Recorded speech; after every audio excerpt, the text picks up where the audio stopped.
लोगों से कहना चाहता हूं, कम मेक इन इंडिया।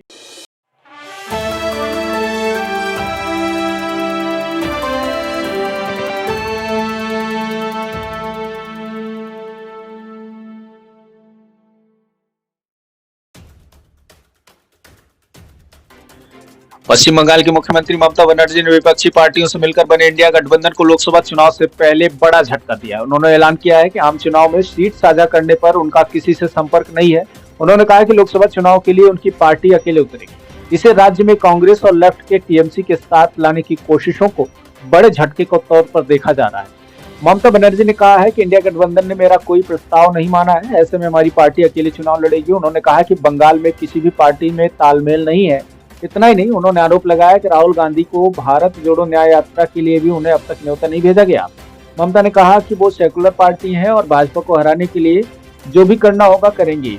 उन्होंने इंडिया गठबंधन का हिस्सा होने से खुद को मना कर दिया। उन्होंने कहा कि भारत जोड़ो यात्रा निकालने को लेकर उनसे बात नहीं की गई।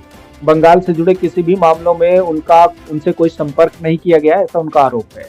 गौरतलब है कि बंगाल सीएम ने एक दिन पहले ही कांग्रेस को नसीहत दी थी। उन्होंने कहा था कि कांग्रेस लोकसभा की 300 सीटों पर चुनाव लड़ सकती है, लेकिन उसे कुछ क्षेत्रों को पूरी तरह से क्षेत्रीय दलों के लिए छोड़ देना चाहिए। कांग्रेस अपनी मनमानी पर अड़ी रही और उन्होंने कहा कि कोई भी भाजपा का उतना सीधा मुकाबला नहीं करता जितना वो करती हैं। उन्होंने साफ तौर पर कहा था कि कोई भी भाजपा का उतना सीधा मुकाबला नहीं कर पाएगा। अगर इंडिया गठबंधन की पार्टियां उनका साथ नहीं देती हैं तो टीएमसी सभी 42 लोकसभा सीटों पर अकेले चुनाव लड़ने के लिए तैयार है। ममता बनर्जी ने यहां तक कह दिया कि गठबंधन की बैठक में वो जब भी शामिल होती हैं तो वो पाती हैं कि माकपा विपक्षी एजेंडे को नियंत्रित करने का प्रयास कर रही है। ये उन्हें स्वीकार नहीं है और उनसे सहमत नहीं है।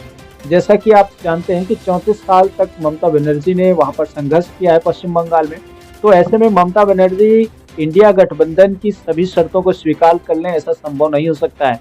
ये कयास पहले भी लगाए जा रहे थे कि ममता बनर्जी इंडिया गठबंधन के लिए खतरा हो सकती हैं। इधर नीतीश कुमार पर किसी भी तरह की कोई सही पोजीशन नहीं बताई जा सकती।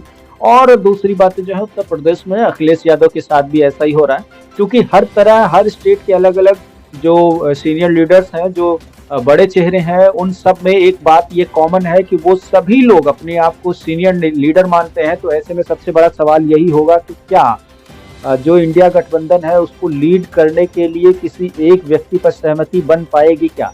पिछले दिनों जैसा कि प्रधानमंत्री पद के उम्मीदवार के तौर पर जब कांग्रेस के राष्ट्रीय अध्यक्ष खड़गे को प्रोजेक्ट किया गया तो इसको भी लेकर के बहुत सारे लोगों के चेहरे उतर गए थे। नीतीश कुमार उनमें से सबसे पहले थे।